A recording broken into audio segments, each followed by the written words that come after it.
Right, good morning everyone. So we're starting early today because today it's not nice weather. It's meant to get nicer later on. However, today is honey harvest. Fingers crossed. I'm hoping that we have a few hives that are ready for honey harvest. I know some of them are very heavy, so I'm going to start off with one of the swarms because they have a full super and they've got a lot of stores in the brood box as well. It's the hives that we went in last week. So we're going to start with them, work our way through the hives, and then we're going to show you how we process as well. Right, so this morning I'm just going to go through the super. Wow, we got a lot of bees. Okay, these girls need some more space, but I don't have another brood box painted with me.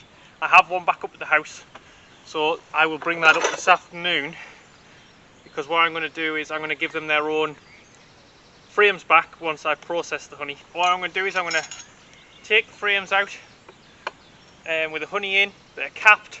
Any frames that are not capped I'm going to actually leave behind, and then I'm going to replace them with fresh frames, and the frames I took out are going to go back in a new super this afternoon or this evening. I think they're taking it down into the lower brood box because I added another brood box. They could be using it to build the comb as well, so I might have just ruined my own honey harvest. Not enough capped.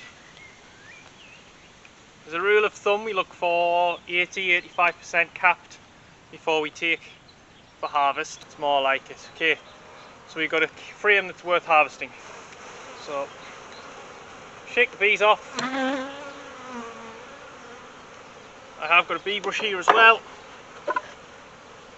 Just gently knock them off. Back into the hive. What I've got is one of my unpainted supers off to one side, and I'll put that in there and put a lid on it so the bees don't come into it again. I'm also going to slide a fresh frame in for them to dry out.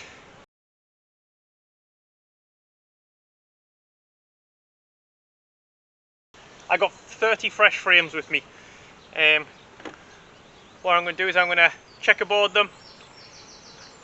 Just gives us a chance, so they'll draw these out as well. That's perfect on one side but not on the other. We'll leave that one behind. What I'm going to do with this one is heft the boxes, see how heavy they are. If they feel heavy enough, then I'll look through properly. It's very light, but it's heavier than the other week. Now this one looks like a good honey box. Looks like a few cap frames.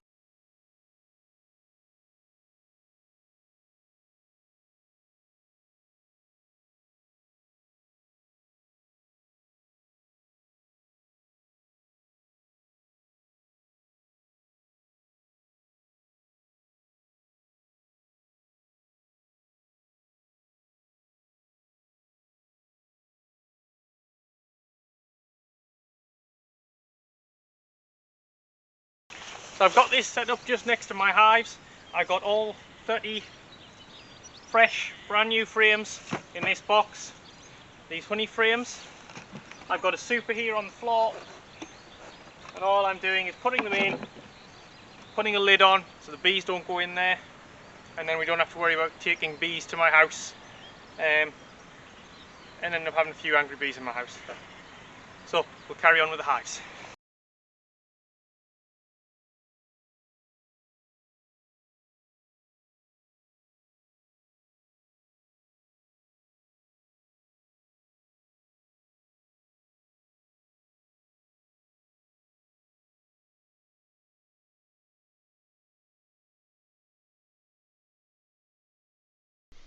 Okay, so when we filmed this bit I actually had the audio off on my recorder, so this shows me putting the jars after they've been washed into the oven at about 150 degrees to come up to temperature in the oven so the jars don't smash for about 10 minutes. Now unfortunately here you can't see the capping tank that I have. I've made myself. I'll put some photos on Instagram of it. However, as you can see, I'm using like a proper capping knife and then a capping fork for what the knife doesn't miss. What I do is when I'm capping this, I'm cutting using the top bar as my guide, So it takes the comb all back flush to the same level, so when it goes back in the hives, when the bees clean it out, you shouldn't end up with like really deep comb and it gets really heavy. So again, on this side you'll be able to see properly how the cap and knife works.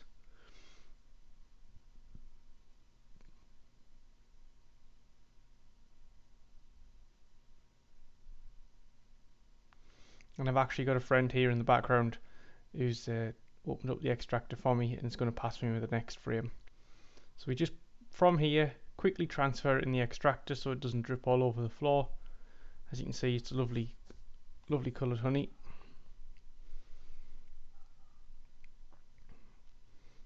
And there's my next frame ready. So this is a few inside the extractor. This is the last set of 3 frames. We had 15 frames to extract, so this is the last of the frames. So I did a 2 6s and a 3. So this just shows what it's like when it's spinning. When you actually spin it up, ideally you want the lids on because honey can come out and fly all over the place.